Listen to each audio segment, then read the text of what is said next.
Run! Natural disaster and giant tornado have really arrived. Luckily, I stocked up on discounted supplies before doomsday. I never thought it would end up saving my life. As a girl who pursues refinement and thrift, while the aunties downstairs fought over vegetables, I lurked in various discount groups. Around 8 p.m., several messages suddenly popped up in the discount group to thank all new and old customers for their support. Since our store opened, this is the biggest discount event ever. Starting soon. Limited quantity. First come, first served. So-called discount groups are groups that sell slightly damaged packaged goods at low prices, but it doesn't affect usage at all. I have more discount groups than friends in my WeChat contact list. 1 minute left before the sale starts. I widened my eyes, instinctively holding my breath. Everyone wants good and cheap things. At times like this, it's all about speed. The flash sale started quickly. Famous brand self-heating hot pot, originally 119 yuan now only 59 yuan per box. Oh my god, 50% off. I'll take 10 boxes. Then another link quickly followed. Master brand instant noodles, originally 59 yuan now 39 yuan per box. Limit 2 boxes per flavor. 2 boxes of each flavor, please. That covers my instant noodles for the year. Alcohol fuel blocks, great for outdoor picnics. Originally 30 yuan per box, now 19.9 yuan per box. Buy 5 boxes and get a free tower-style stove, even though I don't need alcohol fuel blocks, with a discount and a free stove. What's there to hesitate about? Next came frozen foods, hot pot bases, instant meals, and all sorts of food and household items. Discounted goods save money, but they can also make you lose your rationality. The midnight sale ended right on time. I looked at my savings, which had shrunk by half, and suddenly realized I had acted on impulse. I actually spent over 10,000 yuan. You know, as someone earning 5,000 yuan a month, it took me more than a year to save over 20,000 yuan. Though I was torn inside, I figured that for the next few months, I wouldn't need to spend any more on supplies. That made me feel at ease again. Same products, items sold in discount groups, are nearly half the price of those in supermarkets. Buying them is like making a profit. I secretly praised myself for being a money-saving expert.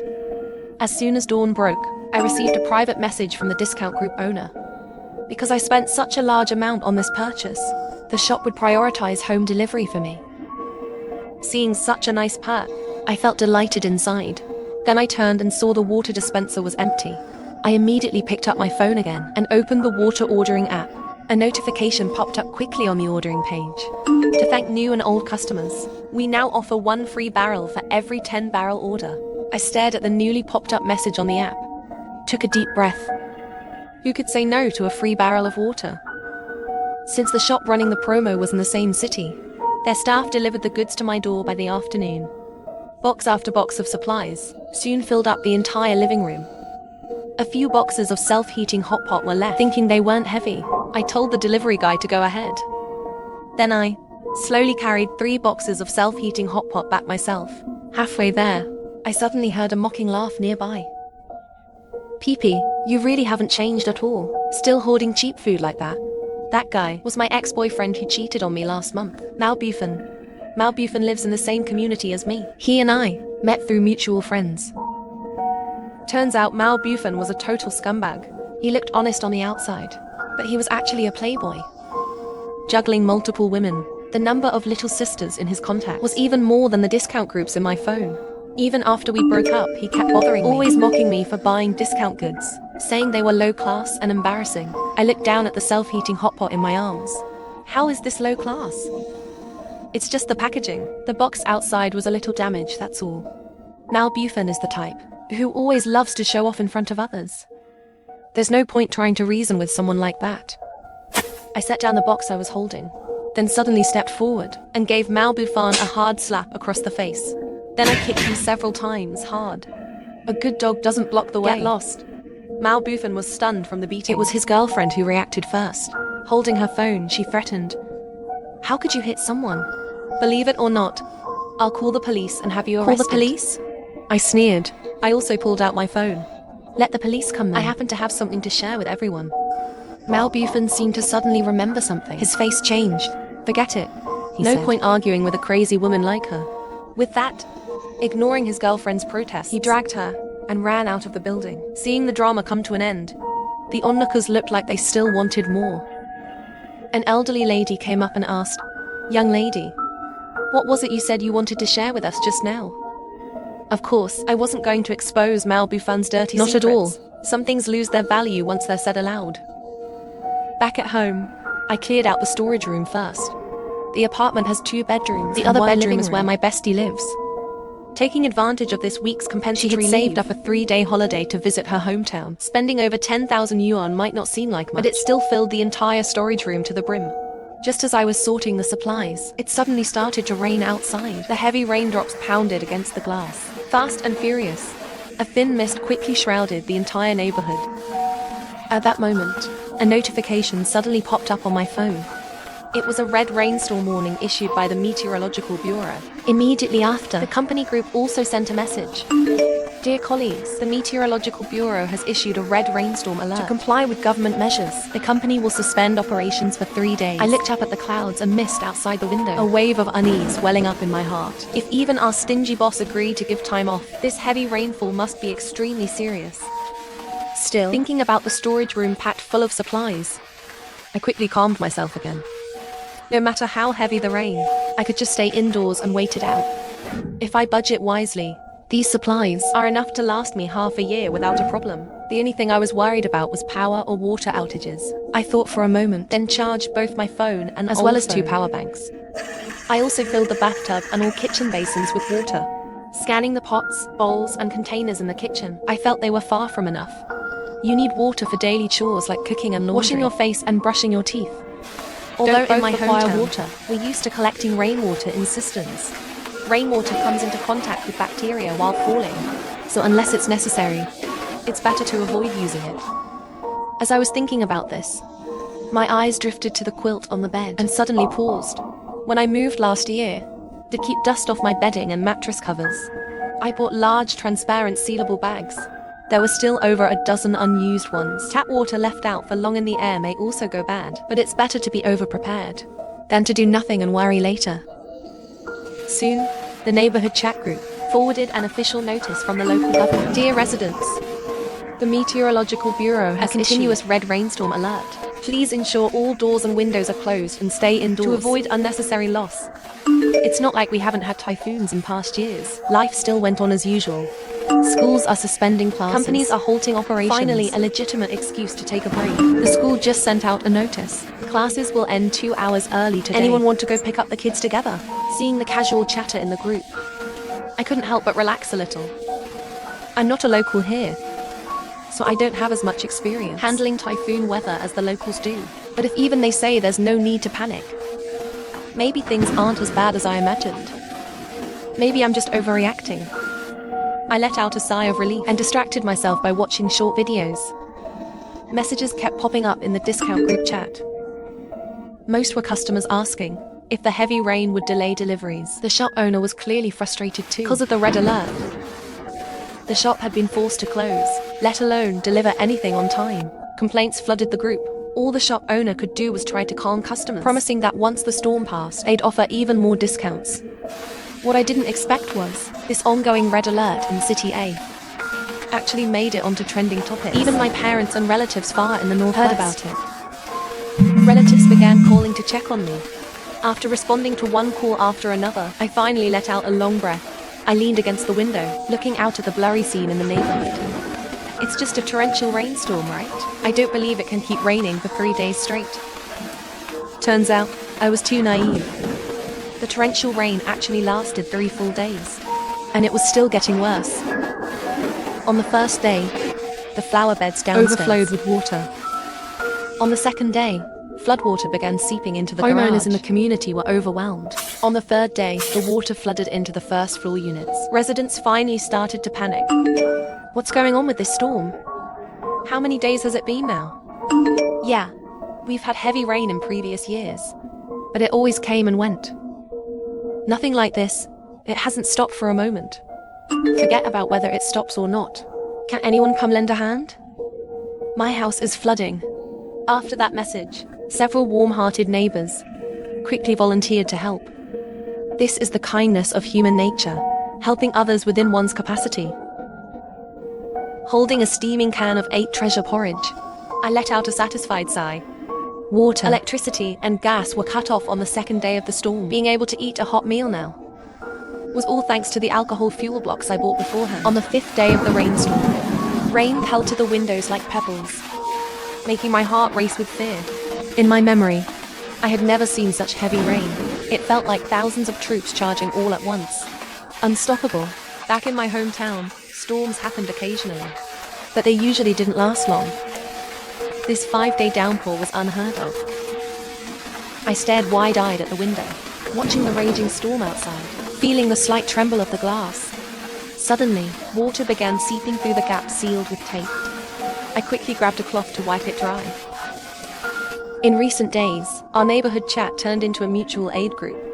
Every household began experiencing different problems. Reading the growing stream of messages, my anxiety spiked again, especially when someone said in the group that the neighboring county was a flood release zone. Suddenly, I remembered my best friend's hometown was in that very county. I quickly called her. Hello? Bestie. How's it over Before there? I could finish my sentence, I could sense something was wrong with my best friend's tone. PP, the terrain here is too low. Tens of thousands of acres of crops have been flooded. What about you and your parents? Our home was flooded.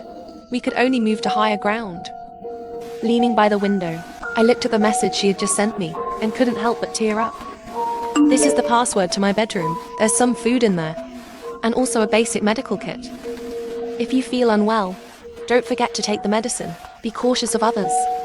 If rescue doesn't arrive soon, don't foolishly give away everything you have to others.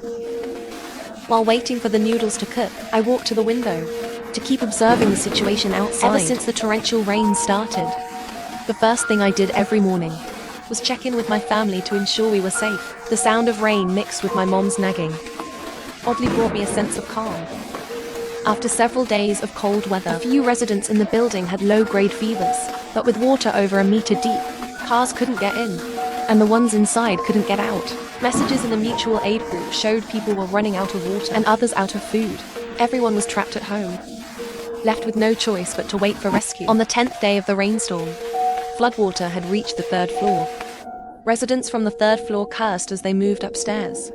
The rescue team still hadn't shown up, and the atmosphere inside the building grew more tense. Today, I heard arguing downstairs that went on for a long time. I strained to listen, but still couldn't figure it out. Water and electricity had long been cut off.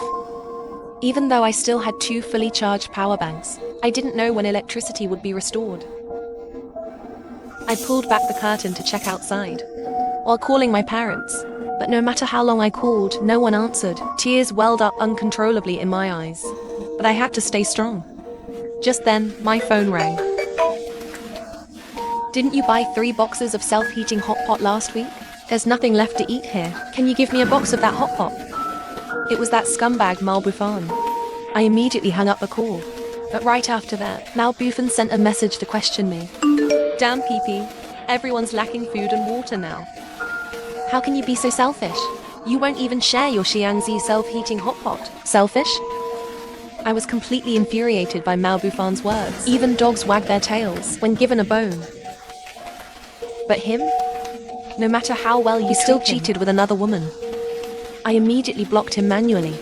But I never expected he'd stoop so low as to spread rumors in the neighborhood group chat that I had supplies. PP, do you even have a conscience?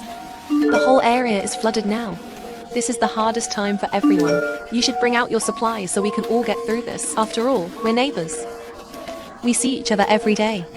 You're really going to watch us starve? After those messages appeared, a few residents who weren't used to stockpiling started getting some ideas. Someone even directly tagged Mal Bouffon. You just said, that girl named Pee in our building has quite a bit of supplies at home. Exactly, Mal Bouffon replied eagerly when someone responded. He quickly added, I saw her with my own eyes before the rain. She carried home 3 boxes of self-heating hot pot. The person questioning fell silent. 3 boxes of self-heating hot pot at most, that's 18 meals. It's been almost half a month now. How many could she have left? Seeing no one replying to him again, Mal Bouffon continued ranting in the group. That she just loves buying cheap discount goods. She's probably got a stockpile at home. She just doesn't want to share with everyone. Trust me, I'm her boyfriend. I know her best. Someone couldn't stand him anymore, abusing public channels like this. They replied, boyfriend? Sounds more like an ex to me. Otherwise, Why slander her like that? Are you trying to get everyone to gang up on her? I glanced at the chat group and felt a chill in my heart. The storm had only lasted a dozen days. Most people still had some supplies, so reason still prevailed. But as time went on, those supplies would only dwindle. I dared not imagine what might have happened if Mao Bufan had posted all this a few days later. What kind of trouble would you have brought me? I took a deep breath. Then I posted the evidence I had collected before the straight into the group chat. It was a video of Mao Bufan two-timing, maintaining relationships with multiple women simultaneously, in high definition, uncensored.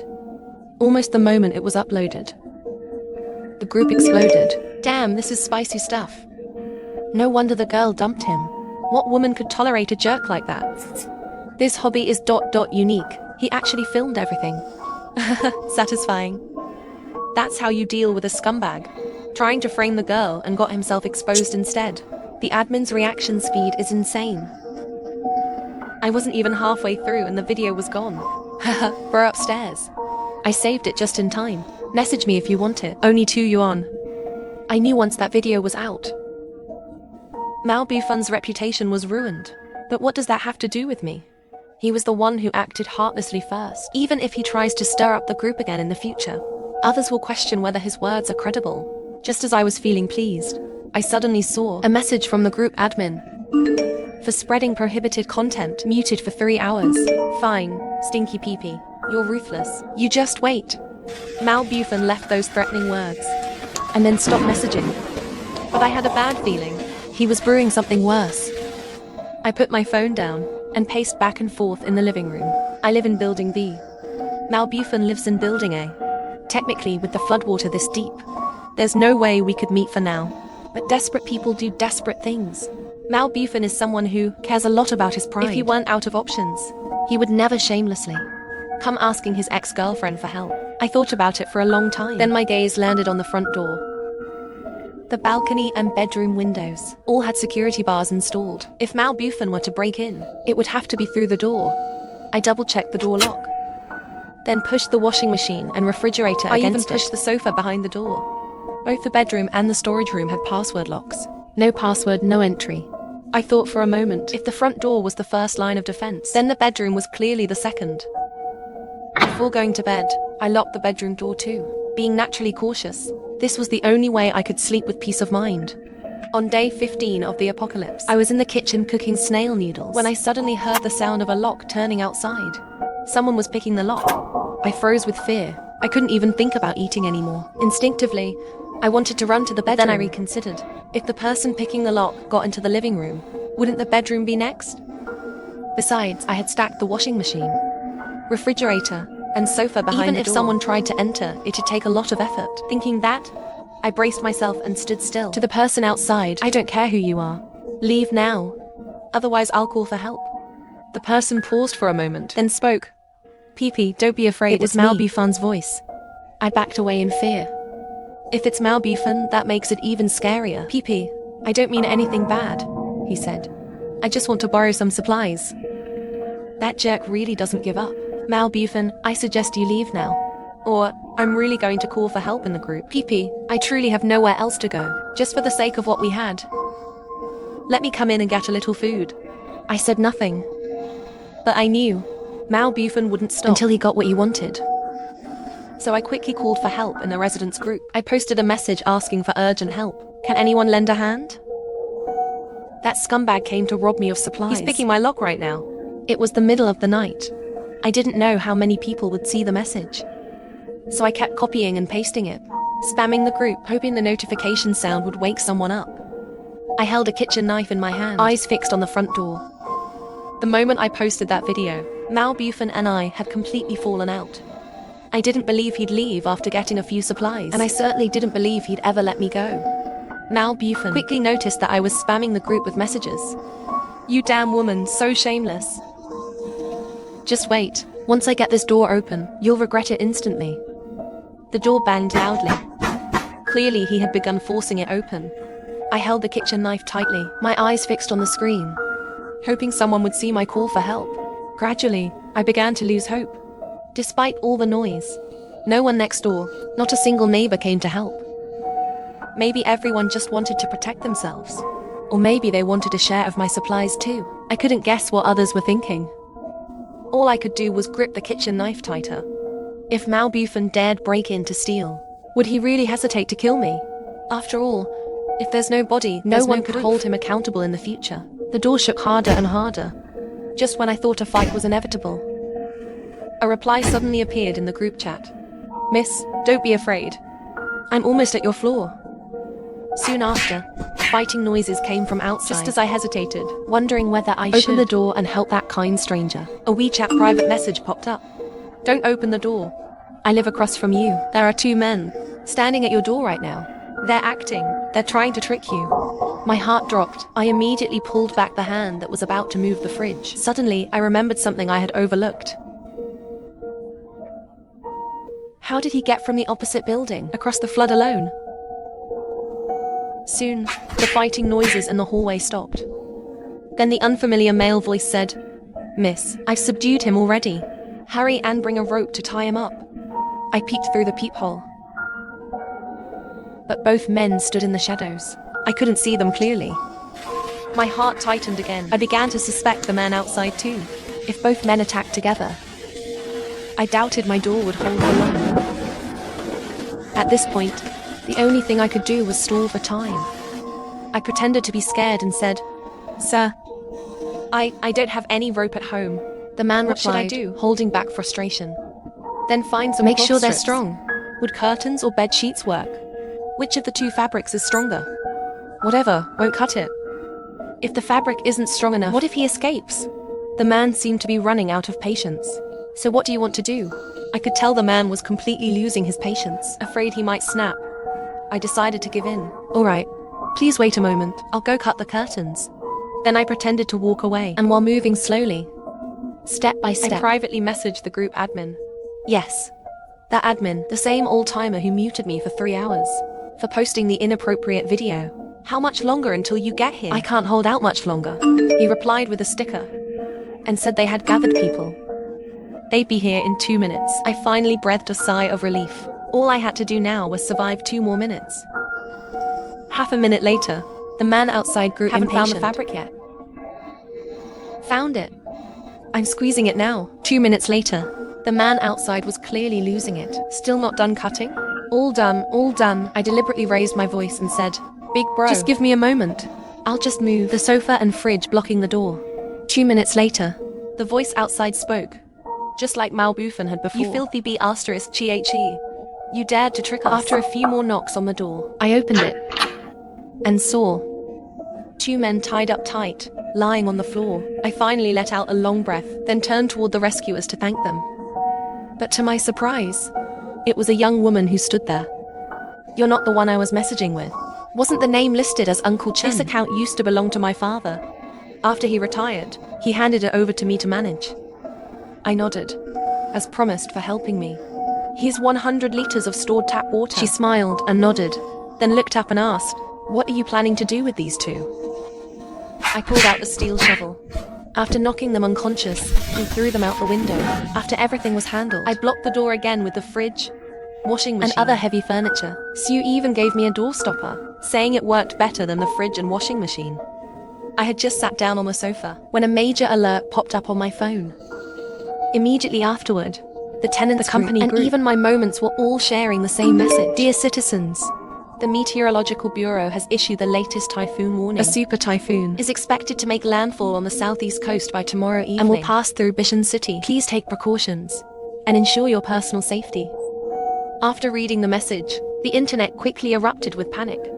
Tenants in the group chat started complaining. Although our neighborhood isn't directly in the center of the typhoon's path, the neighboring county is being hit and will surely be affected too. In the group, a new round of supply exchanges quickly began. "Urgently need a bag of bottled water. We'll trade it for a pack of instant noodles. Anyone have medicine for diarrhea? I ate something that floated in yesterday. Now my stomach really hurts." Reading those messages, my panic only grew. I'd only ever seen typhoons on TV before, and now I was experiencing one in real life. As night approached, the cell signal completely disappeared. I'd never felt fear this intense. Eventually, I managed to fall asleep with the quilt over my head, but was soon startled awake by the sound of pouring rain. For the past 2 weeks, We had been under a red storm, but this rain felt heavier than ever before. It was like the sky had split open, pouring out buckets of water.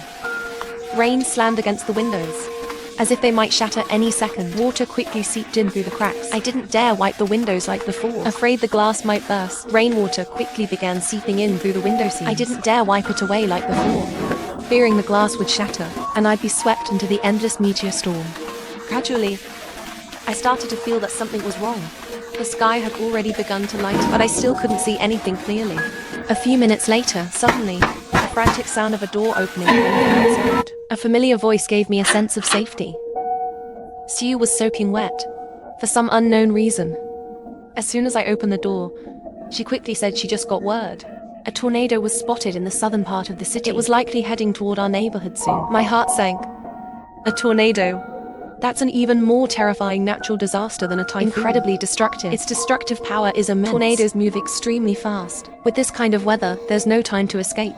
We could only think of ways to protect ourselves. Sue glanced quickly around my apartment. Remember, stay away from windows, she said. If it gets too dangerous, hide in the bathroom. Seeing me nod, Sue didn't stay long. She ran off to warn the next household. There was no time to waste. I opened my best friend's bedroom first and moved out the valuables and the medical kit. I took everything out. If we survive this rainstorm disaster, and my friend returns, I'll make sure to hand these things back personally. Never put all your eggs in one basket. I divided all my supplies into 3 parts. One hidden in the bedroom wardrobe, one in the storage room, and one in the bathroom. After I finished everything, I carried a bucket of drinking water and a backpack full of supplies and sat tightly against the bathroom wall.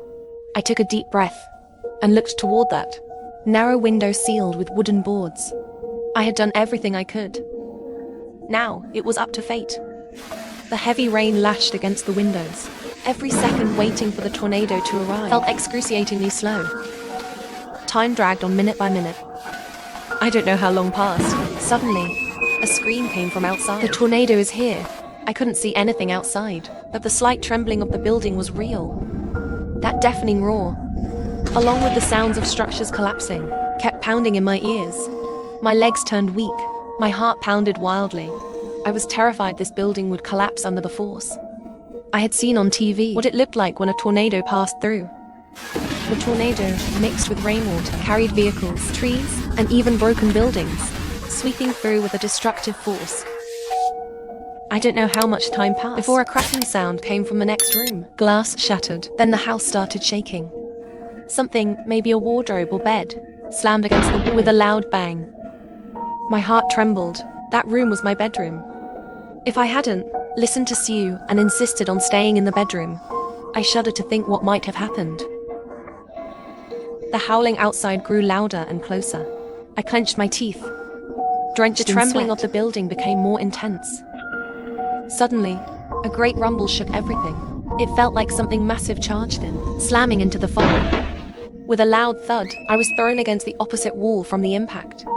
Fortunately, my double-layered down jacket absorbed most of the force. Screams and cries filled the air. Someone might have been swept into the water. I pressed close to the wall, trying to suppress my fear. I don't know how much time passed before the building finally stopped shaking. I listened carefully to the outside and noticed the wind had died down significantly. The tornado had passed. Crying echoed through the hallways. My legs were completely numb. I used a water pipe to slowly stand up. The living room was a complete mess.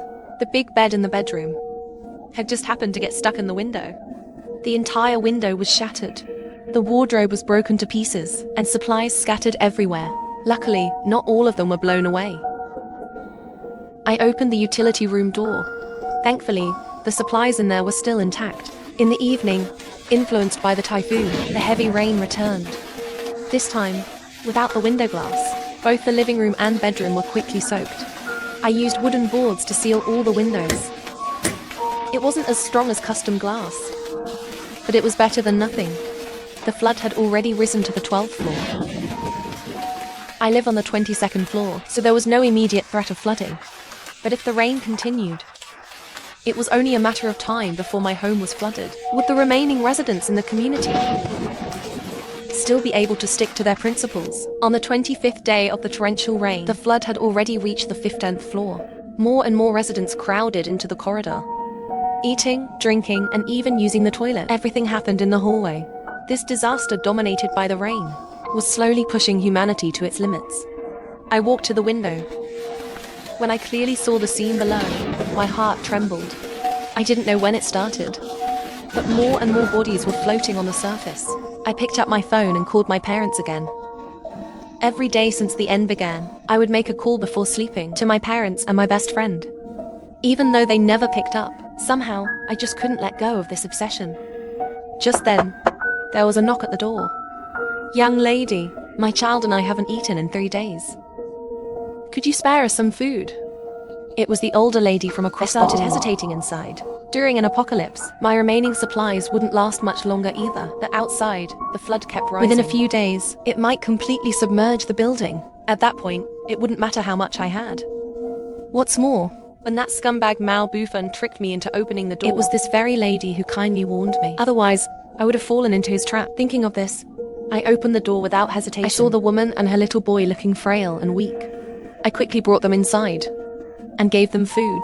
Before she left, she handed me a life ring as a gesture of gratitude. On the 35th day of the torrential rain, the flood had reached the 21st floor. Sue and I had no choice but to run to the rooftop and squeeze in with some other residents. On the 40th day of the torrential rain, the flood rose even higher. It was about to breach our final line of defense. Just when everyone was about to lose their final shred of hope, rescue boats entered the neighborhood. Not long after, the rescue team made it into the building. And to my disbelief, I saw the silhouette of my father. I immediately ran over. When I saw his face clearly, I hugged him tightly in excitement. I couldn't believe this was real. Tears streamed down uncontrollably. In all this time gone by, I had imagined so many possibilities. The only thing I never imagined was that my father, out of concern, would risk his own life, traveling countless miles to join the rescue just to find me as soon as possible.